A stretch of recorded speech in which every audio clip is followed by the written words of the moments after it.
2026 Lexus IS 350 has gone through a major overhaul, a refresh if you will. Bittersweet as well as absolutely amazing. Sadly, the IS 300 went bye-bye. Turbocharged 4-cylinder engines? Yes, way too stiff a competition. Brands like BMW and the B48 absolutely dominate that space with small turbocharged 4-cylinder engines. Unfortunately, the IS 500 went bye-bye too with regulations, high fuel economy consumption concerns. Sadly, most people had deep pockets with short arms and just couldn't get enough cash to spend on that new Lexus IS 500, and they've then since canceled that. There's another trick up the sleeve for Lexus. It's specifically that 3.5-liter V6 engine. The ES had it, went bye-bye for 26. Go back to 2021, the RX 350 also had that wonderful engine, but it went bye-bye and replaced it with a 2.4-liter Turbo 4. That's right, the 2026 Lexus IS 350 has something that virtually none of its competitors has, a naturally aspirated V6 engine, and one that is actually ridiculously reliable. I want to walk you through some of the costs of ownership, some of the details, and some of the feedback, what you can expect by owning these vehicles for 5 or 10 years. If you've been thinking about buying a luxury car, you really got to consider the Lexus IS 350. Life's too short to drive boring cars. I've test-driven and reviewed many Lexus models throughout the years, and it always bubbles to the top, the IS 350. And why is that? It's reliable, it's simple, and it's a compact luxury sedan that still hugs on to all of its old glory. That's right, NA engines, torque converter automatic transmission, 8 speeds if you go with the rear-wheel drive, or if you select the all-wheel drive, you get a 6-speed automatic transmission. No CVT trash there, just straight old torque converter auto and an NA V6. But it's not just an NA V6. Think about even Acura. They went bye-bye pretty much to all of this segment. They don't have any of those types of engines either. It's sad, but this is where the market's trending, except for Lexus. And while everybody's toting hybrid drivetrains, electric drivetrains, or even turbocharged 3s and 4s, nobody in the luxury car segment wants that. Only people looking for small, little, diminutive, non-luxury, everyday vehicles are looking for drivetrains like that. People who enjoy luxury like performance, great sounds, and durability goes a long way too. But this 3.5-liter V6, all aluminum engine, forged internal components, it produces 311 horsepower and about 280 pound-feet of torque, makes it zippy, zingy, and it actually sounds really good. Now the beauty is, the performance numbers 0 to 60, 5.5 seconds, limited to about 140 miles per hour. It's pretty much on par with the vast majority of its rivals. Sure, BMW, their B58 produces more power and a little stronger performance, but this puts down a little bit more than its base trim B48. So this falls somewhere in the middle, and many argue that the IS 350 is just a little substandard. By true enthusiasts and die-hard car racers, they look at the IS 350 as the boy next door, super friendly, non-assuming, but honestly unthreatening. But see, that couldn't be furthest from the truth, because while a lot of luxury car owners in the luxury car space are worried after 3 years rolls around, Lexus fears not. It's one of those cars that you could hold on to for years, and I'm going to share exactly what the predicted level of age that these vehicles can run to. But before we do that, we will get into more details, the cost of ownership, and what you could expect to pay for one of these vehicles brand new. The 2GR FKS, which is what's found in the brand new 26 Lexus IS. My own personal opinion after driving these, they deliver on everything you could possibly imagine. They have dual overhead cam, dual variable valve timing systems, all aluminum. They have an over-engineered cooling system to help for the overall durability. They have a great weight distribution for helping the handling, and these cars are absolutely amazing on paper. But it's more than paper. I've driven these, and they're absolutely great. With cast iron line blocks, forged connecting rods, all of the internals are wonderful. But it's the D4S system which really stands out. Very few other luxury car brands are sporting what Lexus is doing with the IS, and that's both port as well as direct fuel injection. Everybody knows direct fuel injection helps fuel metering, better economy, better throttle response. But unfortunately, direct fuel injection also adds carbon fouling and creates drivability issues. Once you get about 40, 50, 60,000 miles on the clock, you have to look at walnut blasting or maintenance through the intake valves because you wind up with too much carbon. But guess what? In the D4S system, they also have that port fuel injection, which allows that fuel to come in behind the intake valves, clean the intake, and only recently has BMW finally upgraded to that in the B58. Till then, most other car manufacturers in the luxury car segment simply just don't care. They're going for the optimized numbers, and in their idea, simplicity works, but simplicity with 4 or 5 timing chains simplicity with turbocharged engines, 2 or 3 turbos, simplicity with all of the technology and big screens. Well, those are all great features of luxury car segment, but the Lexus IS does bring durability to the engine, the fuel system, the transmission. It's all there wrapped up in one neat little package.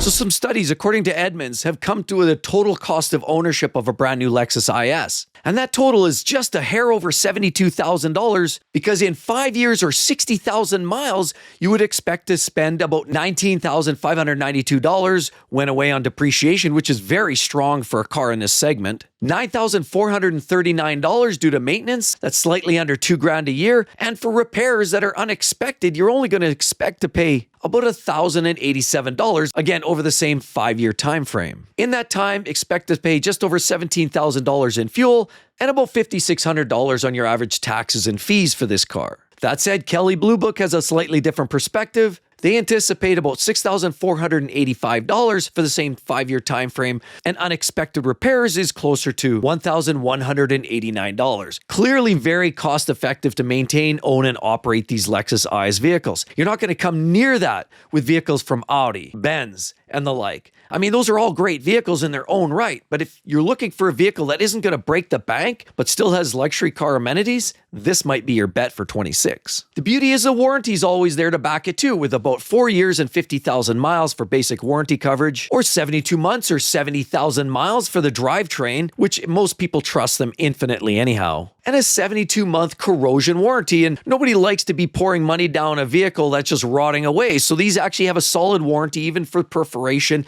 and rust. Now, IC Cars has their own take, and the average for a 2026 Lexus IS 350 is about 17 years, or just over 184,000 miles. And that takes it to about 40.3% probability of it making at least 200,000 miles or 300,000 kilometers. Granted, you're going to get a lot of them that are making 3, 4, 500,000 miles. This is just the law of averages. Vehicles are taken off the road for incidentals, collisions. There's a whole pile of reasons why a lot of these vehicles may not be on the road at that point. But you can definitely drive these vehicles for 15, 20, 25 years and not lose your shirt. Now, Edmunds also has a strong consumer review number rating that also aligns and verifies what I've been saying. These vehicles are rated at about 4.3 out of 5, showing a clear indication that consumers love them. The warranties are there to support it, and the entire industry sitting on the edge of their seats just waiting to see when Lexus finally gives up this juicy engine. Now, according to RepairPal, these vehicles are very affordable. When things actually do break, which everything's mechanical, everything will fail, but their summary of some of the costs of typical failures look like $185 for stabilizer link, when my experience for many of the German cars are closer to $700 or $800,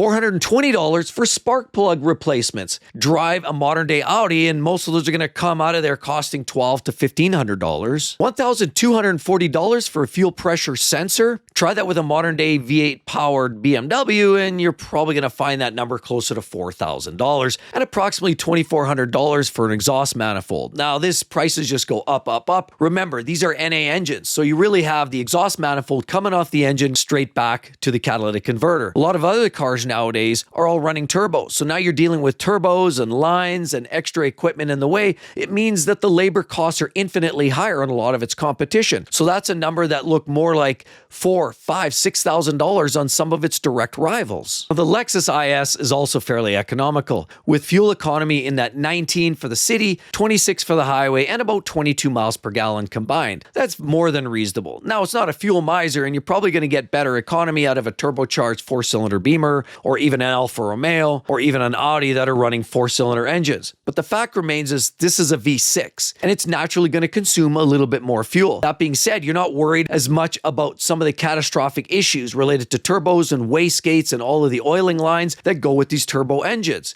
That's the trade-off for some of the economy versus this. The trade-off is nothing. It's a simple engine, torque converter auto, stuck between a naturally aspirated V6 and the rear wheels. Beautiful combination. I love these vehicles. Not to mention, I've seen the Lexus IS. They give a great smattering of interior detailing. I love the interior when it's colored in red or two-tone red and black. I love that style. A lot of its competition is more bland. We know a lot of the German OEMs like to keep things simple. Look at Porsche, look at BMW, Mercedes. Most of the interiors are typically black or dark gray. They usually don't have contrast stitching, and quite often a little bit more stark. Now, a lot of people love that style, and it's an easier sell. It's like your house, right? right? You put oak in the house, it's an easier sell than putting all kinds of cherry wood and all kinds of strange contemporary colors. You might like it, but not everybody else does. See, Lexus gets you a little bit more free-flowing. Some of the cool colors and accents and different themes means that it actually feels fresh and sporty. The IS system does come with wireless Apple CarPlay and Android Auto, 10-speaker Lexus premium sound system, and the new Lux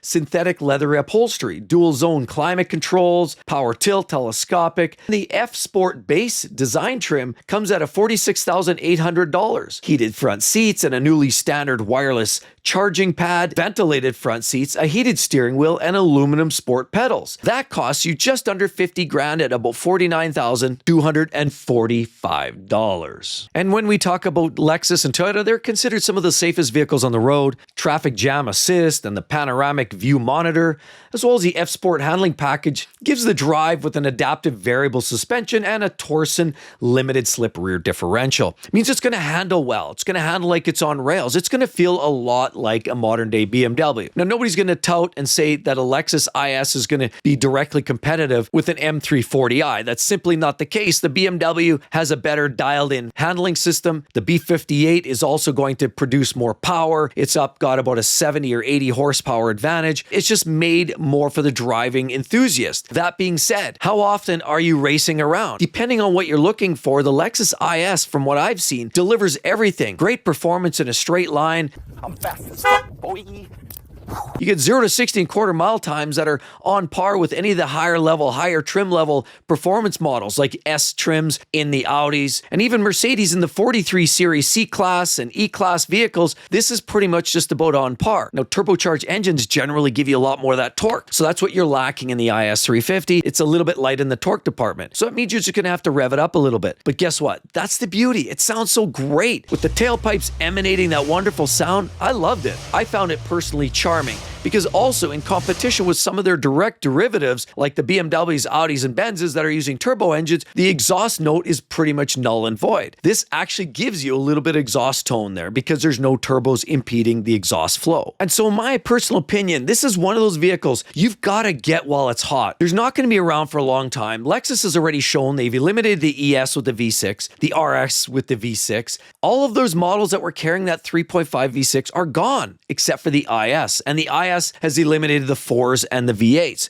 You know its days are numbered. This may in fact be time to get while the getting's good, because think about this. People now are spending twice as much money for the outgoing 5.7 liter V8 Tundras. People are paying more for the 21 Lexus RX with the V6 because you can't get them anymore. And this is still available for a very short period of time. And in the industry where all other car manufacturers are going with these turbo 4s and hybrids, this is one of a kind. It's one of the few left that actually has a true authentic driving experience that's enjoyable, it's reliable, it's affordable, it's easy to own, and quite honestly, I even love the style. The IS350 is a beauty to behold and a vehicle you strongly need to consider buying if you're looking at a car to buy in 2026. With that said, right there, check out my list of the only Lexus vehicles I would buy in 26.